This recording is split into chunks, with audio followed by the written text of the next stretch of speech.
Good morning बच्चों, class 7 विषय भूगोल पार्ट 1। आज हम लोग पृथ्वी के अंदर ताक झांक के बारे में पढ़ेंगे। पृथ्वी के ऊपरी परत को भूपटल कहते हैं। यह हमारे लिए अत्यंत जरूरी है। मिट्टी में हम कृषि कार्य करते हैं और विभिन्न प्रकार की फसलें उपजाकर भरण पोषण करते हैं। पृथ्वी के अंदर विभिन्न प्रकार के खनिज पाए जाते हैं, जैसे लोहा, कोयला, तांबा, सोना, चांदी, मैग्नीज, अभ्रक, बॉक्साइट, खनिज तेल इत्यादि। ऊपर से पृथ्वी हमें ठंडी, ठोस और कठोर दिखाई देती है, लेकिन अंदर से गर्म एवं पिघली है।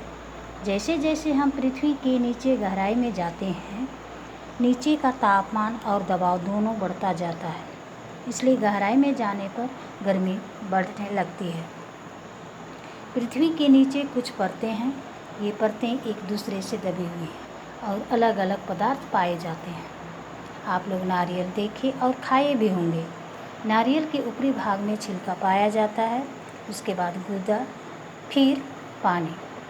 ठीक इसी तरह पृथ्वी के 3 परतें हैं। पहला सियाल यानी कि क्रस्ट, दूसरा सीमा ने मेंटल, तीसरा नीफे ने क्रोर। पृथ्वी के तीनों परतों के बारे में अभी एक एक करके समझेंगे। पहला सियाल। पृथ्वी के ऊपरी भाग को सियाल कहा जाता है, क्योंकि इसमें सिलिका और एल्युमिनियम पाया जाता है। दूसरा सीमा। पृथ्वी के बीच की परत को सीमा कहा जाता है और इसमें सिलिका और मैग्नीशियम पाया जाता है, जिसे मेंटल कहते हैं। तीसरा निफे। सबसे निचली परत में निकेल और लोहा जैसे तत्व पाए जाने के कारण इसे निफे कहते हैं। इस परत को क्रोड भी कहा जाता है।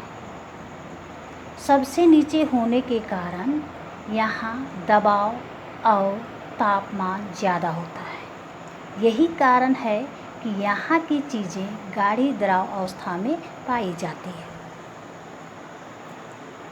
पृथ्वी में नीचे की ओर जाने पर प्रति 32 मीटर की गहराई पर 1 डिग्री सेल्सियस तापमान बढ़ता है। तो आज के लिए हम लोग इतना ही पढ़ेंगे। पृथ्वी के तीनों परतों के बारे में आप लोग फिर से दोहराव कीजिएगा, क्योंकि ये एग्ज़ाम में पूछे जाते हैं।